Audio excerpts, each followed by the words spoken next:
बिस्मिल्लाहिर्रहमानिर्रहीम। अस्सलाम वालेकुम दोस्तों, आज 23 सितंबर 2024 मंडे है और इस वीडियो में हम एनालिसिस करेंगे फॉरेक्स मार्केट तमाम इंपॉर्टेंट स्पेस का, जिसमें gold, crude oil, natural gas, silver, euro USD, GBP USD, NS 100, US 30 और आखिर में बीटीसी को भी डिस्कस करेंगे। और ये हमारी फोरकास्ट एजुकेशनल पर्पस के लिए, आपने इसको फाइनेंशियल एडवाइस के तौर पर नहीं लेना। दोस्तों, हमारा प्रीमियम सिग्नल्स ग्रुप भी है, आप भी हमारे प्रीमियम सिग्नल्स ग्रुप का हिस्सा बन सकते हैं। कोई फीस नहीं है, आपने सिर्फ अपना आईपी चेंज करना है। ऑक्टाफेक्स, एक्सनेस, एक्सएम या डू प्राइम का आईपी चेंज करके आप हमारे प्रीमियम सिग्नल्स ग्रुप का हिस्सा बन सकते हैं। इसके अलावा इन तमाम ब्रोकर के लिंक्स इस वीडियो की डिस्क्रिप्शन में मौजूद है। आप इन लिंक से न्यू अकाउंट क्रिएट करके भी हमारे प्रीमियम सिग्नल ग्रुप में ज्वाइन हो सकते हैं। दोस्तों, गोल्ड की अगर हम आज की सूरत हाल देखें, आज सुबह गोल्ड मार्केट ने ओपन होते ही प्रीवियस हाई को किया है ब्रेक, और अगर H4 कैंडल इसी तरह ऊपर बुलिश क्लोज होती है तो फिर यहाँ पे ये बाय का जोन बनेगा। ठीक है, इस जोन से रीटेस्ट पे हम बाय करेंगे, सेल गोल्ड को नहीं करना। तकरीबन 6 महीनों से मैं कह रहा हूँ कि सेल का बटन आप निकाल दें, सेल को भूल जाएं, फिर भी आप लोग सेल करके फंस जाते हैं, हमें स्क्रीनशॉट दिखाते हैं, फिर हम भी कुछ नहीं कर सकते। ट्रेंड के अगेंस्ट नहीं बैठना चाहिए, trend is our friend till end. आज के दिन हमारी क्या ट्रेडिंग स्ट्रेटेजी होनी चाहिए, हम डिटेल से डिस्कस करेंगे। पहले हम देखेंगे आज की फंडामेंटल न्यूज़। फॉरेक्स फैक्ट्री पे अगर हम आज का डाटा देखें 23 सितंबर मंडे का, तो ये देखें यूरो से रिलेटेड काफ़ी सारी न्यूज़ आपको नज़र आ रही हैं। पाउंड से रिलेटेड हाई इम्पैक्ट्स न्यूज़ और यूएसडी से रिलेटेड हाई इम्पैक्ट्स न्यूज़ 6:45 पे आएंगी पाकिस्तानी वक्त के मुताबिक। 2 हाई इम्पैक्ट्स न्यूज़ हैं जिसमें ये मैन्युफैक्चरिंग और सर्विसेज का डाटा होगा। गोल्ड को तो देखते हैं दोस्तों हम H4 के टाइम फ्रेम में। ये एक्सनेस का चार्ट है और ये देखें, इसने बुलिश इनगल्फिंग बनाई है गोल्ड मार्केट ने। प्रीवियस हाई को भी ब्रेक किया। अगर H1 के टाइम फ्रेम में देखें, ये इसने झंडा बनाया, झंडे पे झंडा मार्केट बना रही है और ऊपर ही ऊपर जा रही है। सही है, अगर ये आती है डाउन तो आप इसको बाय कर सकते हैं। बाय कहाँ से करना है? H4 में ये कैंडल बहुत बारीक और छोटी है इसलिए नज़र नहीं आ रही। अब देखते हैं H1 में 2622, 2618 इस एरिया से बाय कर सकते हैं, लेकिन चूंकि प्रीवियस हाई को भी ब्रेक किया है 2625 के आसपास माइक्रो लॉट के साथ एक बाय करेंगे। फर्दर डाउन आता है तो ये नीचे बाय का जोन है 2622, 2618 यहाँ से भी बाय करेंगे। इससे नीचे एसएल रखेंगे और जाना इसने अप ही है। ठीक हो गया जी। हालांकि मार्केट देखें ओवरबॉट हो चुकी है तमाम टाइम फ्रेम्स में। मंथली में देखें ये RSI 80 को टच कर रहा है और दूसरा क्या है, स्टॉकिस्टिक 100 को टच कर रहा है। वीकली में देखें स्टॉकिस्टिक 100 को टच कर रहा है, RSI जो है 80 के करीब है वीकली में। डेली में देखें, डेली में 70 के करीब है RSI। सही हो गया, ये भी तकरीबन 80 को टच करेगा। ठीक है, ग्रैंड फादर और फादर जो टाइम फ्रेम्स हैं, ग्रैंड फादर कहते हैं मंथली को, फादर कहते हैं वीकली को, और डेली जो है ये सन है। ये सन उनको फॉलो करते हुए ये भी 80 की तरफ जाएगा। जब 80 को टच करेगा फिर थोड़ा बहुत रिवर्सल हो सकता है। अदरवाइज गोल्ड मार्केट बुलिश है, इसको सेल ना किया जाए। हाँ, डाटा आने के बाद अगर ये डाउन आती है तो ज़्यादा से ज़्यादा कहाँ तक डाउन आ जाएगी? यहाँ तक डाउन आ जाएगी 2515 तक, सॉरी 2615, 2615, 2616 यहाँ तक डाउन आ सकती है। ठीक है जी, और अगर यहाँ तक डाउन आती है फिर भी हम बाय करेंगे गोल्ड को।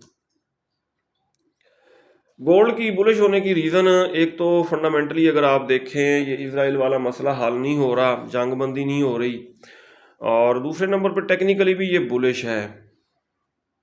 अगर आप चीज़ों को इस तरह देखें तो ये देखें कितना प्यारा इसने झंडा बनाया। ठीक है, मार्केट जब भी आप होती है हमें बता के आप होती है, ये अलग बात कि हम समझने की कोशिश नहीं करते। ठीक हो गया जी, और इसको रिटेस्ट करने जब डाउन आएगी तो यहाँ से हम बाय करेंगे। H4 में देखें दोस्तों, क्रूड ऑयल फर्दर अप हो सकता है। H4 के टाइम फ्रेम में इसने नया डिमांड जोन बनाया है। अगर हम डेली में देखें ये स्ट्रॉन्ग डिमांड जोन है, ये जो एरिया है। ठीक हो गया जी। ये स्ट्रॉन्ग डिमांड जोन है और ये कहाँ से कहाँ तक है, 70.28 से लेकर 68.6 का जो एरिया है ये बाय का एरिया है। मार्केट अब दोस्तों इसको टच करके थोड़ा बहुत करेक्शन करने के लिए डाउन आएगी। 50 मूविंग एवरेज को डेली टाइम फ्रेम में टच करके थोड़ा बहुत करेक्शन के लिए अगर डाउन आती है तो 70 और 68 के आसपास हम इसको दोबारा बाय करेंगे, नीचे स्टॉप लॉस रखेंगे।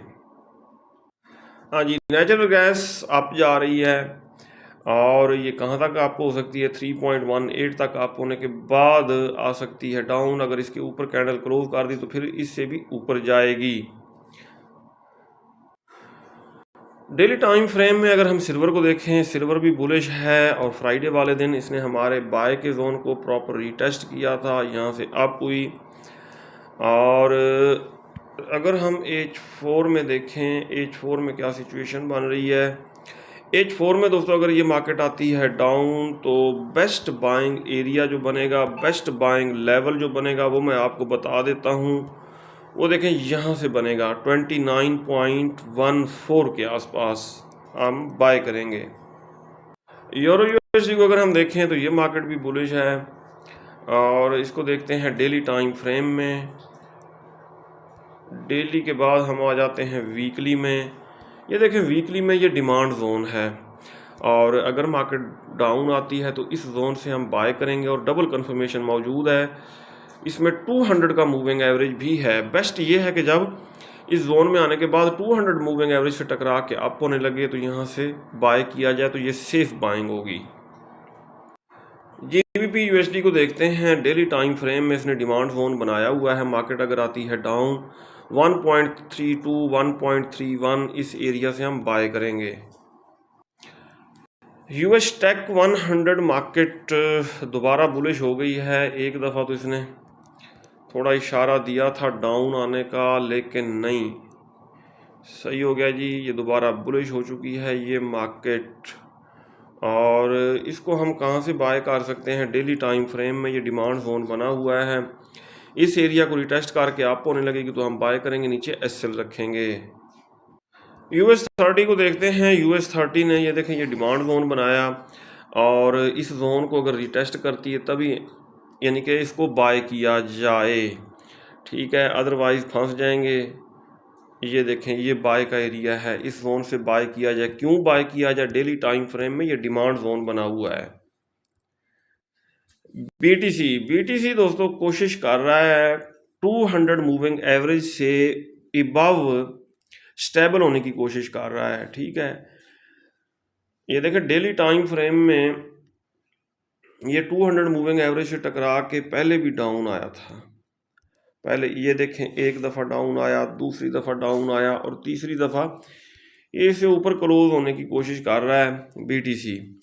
और बीटीसी अगर करेक्शन के लिए डाउन आ जाता है तो फिर ये देखें ये बेस्ट बाइंग एरिया है 59,393 और 58,000 ये बेस्ट बाइंग लेवल्स हैं। 57,500, ठीक है, ये डिमांड जोन है। यहाँ से क्यों बाय किया जाए, ये देखें ये डिमांड जोन बना, बुलिश इनगल्फिंग बनी, ये डिमांड और दोनों की ओवरलैपिंग हो रही है यहाँ पे, ठीक है। कहाँ पे 58,117 और 57,494 ये बेस्ट बाय का एरिया है। ये था दोस्तों आज का हमारा डेली एनालिसिस। अगर आपको हमारी वीडियोस अच्छी लगती हैं तो आप हमारे चैनल को सब्सक्राइब और हमारी वीडियोस को लाइक और शेयर कर सकते हैं। अपना बहुत सारा ख्याल रखिएगा, हमें दुआ में याद रखिएगा। अल्लाह हाफिज़।